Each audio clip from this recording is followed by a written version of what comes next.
Bismillah wa salatu wa salam ala ashraf al-mursalin sayyidina wa habibina Muhammad wa ala alihi wa sahbihi ajma'in.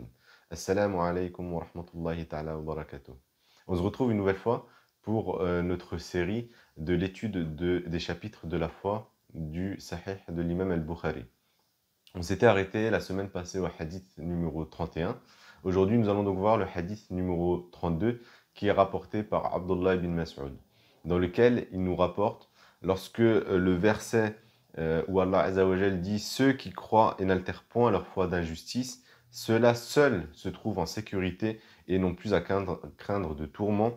Ceux-là seuls suivent le vrai chemin. » Donc c'est le verset 82 de la sourate Al-An'am, la sourate Les Bestiaux, sourate 6. Lorsque les compagnons ont entendu donc ce verset, ils ont été vraiment très inquiets, étant donné qu'ils vont trouver le prophète sallam et vont lui dire, chacun, tout être humain dans sa vie va commettre ne serait-ce qu'une petite injustice. Et donc si cette injustice va causer du tort à notre foi, on va tous être perdus au final et donc on a tous du souci à se faire.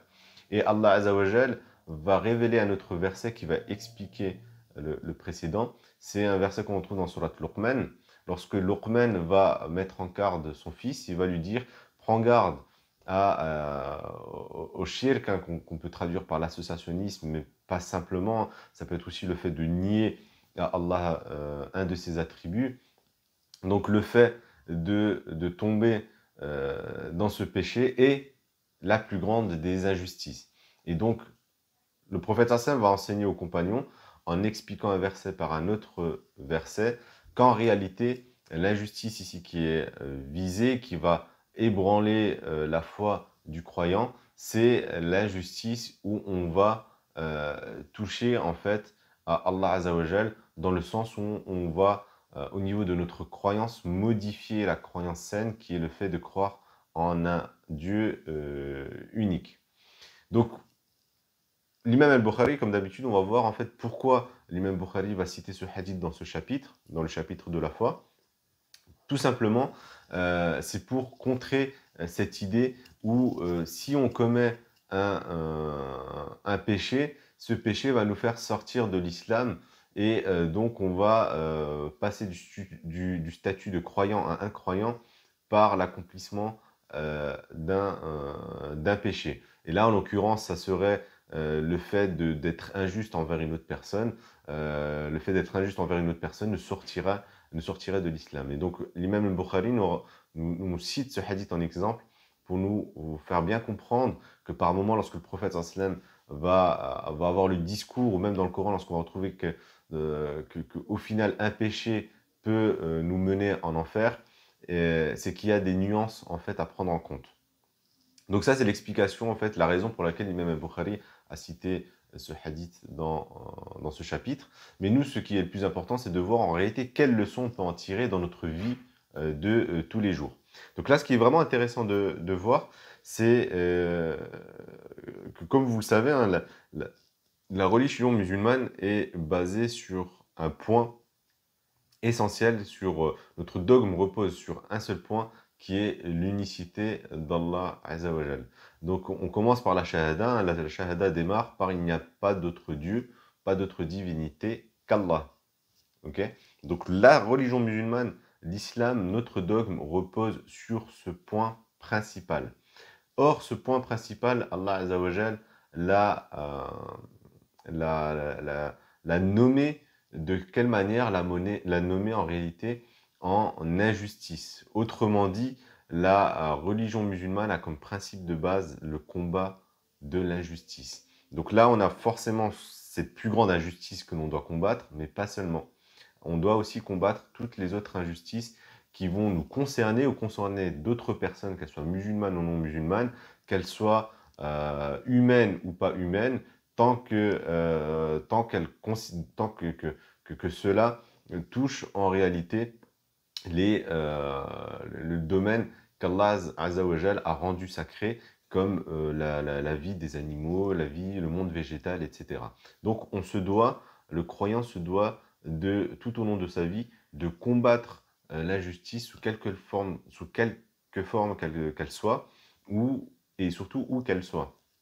Donc ça, c'est déjà le point essentiel. Et pour illustrer vraiment ce combat de l'injustice, euh, on va voir quelques hadiths qui vont vraiment bien l'illustrer.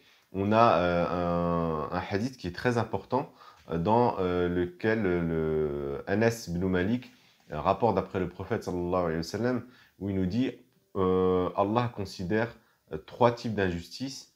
Une injustice qu'il ne pardonnera jamais, une injustice qu'il pardonnera s'il le souhaite, et une injustice qu'il laissera en suspens jusqu'au jour de la résurrection. La première injustice qu'il ne pardonnera pas, c'est celui qui va mourir en ayant commis cette grande injustice, en ayant nié les bienfaits qu'Allah lui accorde.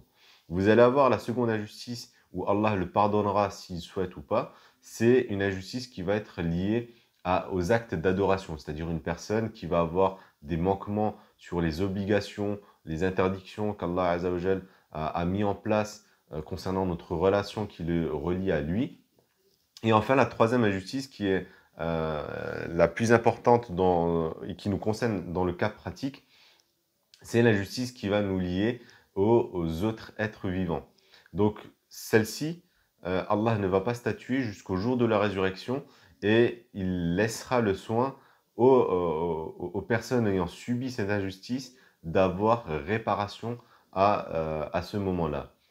Et donc, nous, on se doit à tout prix d'éviter ce type d'injustice, étant donné que le prophète pardon, nous rapporte un hadith qui est très important, qu'on doit vraiment essayer de connaître et de garder en tête. Et c'est un hadith qui doit vraiment animer nos actions dans la vie de tous les jours, qui est le hadith où le prophète va questionner les compagnons en leur demandant qui est pour vous la personne le perdant, celui qui perd toute sa richesse, qui va tout perdre dans sa vie.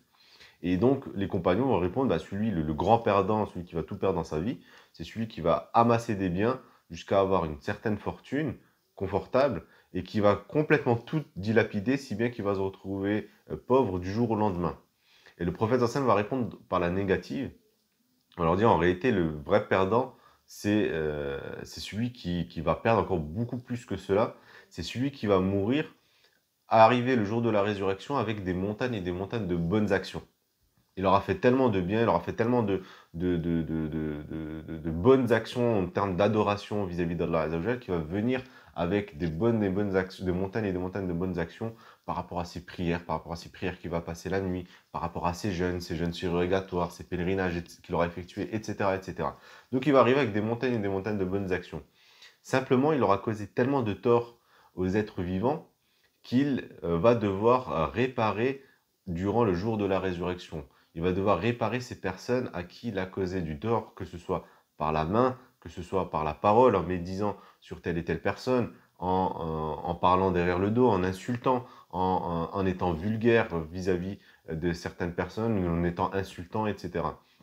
Et donc, Allah Azzawajal va ordonner qu'il distribue ces montagnes et montagnes de bonnes actions aux personnes à qui il a causé du tort. Si bien qu'il va tout distribuer, mais il n'aura toujours pas réussi à réparer les torts qu'il a commis aux autres êtres vivants.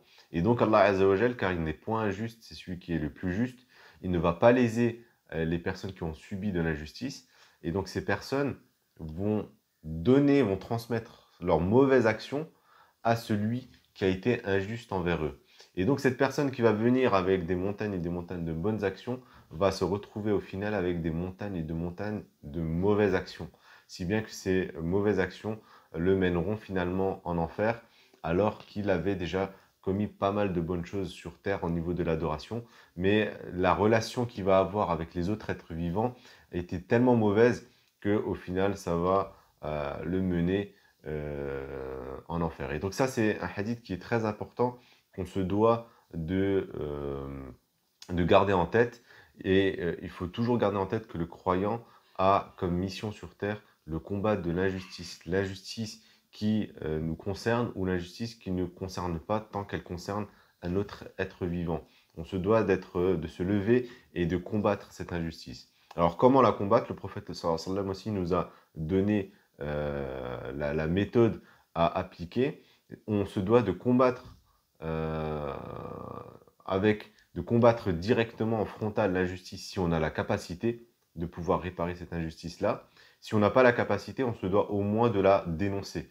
Donc par la parole, on se doit de dénoncer l'injustice qui va courir, donc la montrer, la désigner et la dénoncer. Si on n'a pas non plus cette capacité-là, on se doit au moins dans le fort intérieur de la dénoncer et d'être en désaccord avec cette injustice qui est pratiquée. Et c'est vraiment ce qui est simplement demandé par Allah Azzawajal, c'est de la dénoncer intérieurement. Forcément, on se doit aussi de faire en sorte que cette injustice disparaisse, mais si on n'a pas la capacité au moins de la dénoncer intérieurement, c'est ce qui est demandé. Donc voilà pour ce hadith. On se donne rendez-vous la semaine prochaine, même heure, pour le prochain hadith. Subhana rabbika rabbil izzati amma yasifun wa salamun al mursalin walhamdulillahi rabbil alamin. En attendant, prenez bien soin de vous et de vos familles. Merci encore pour votre assiduité et votre attention.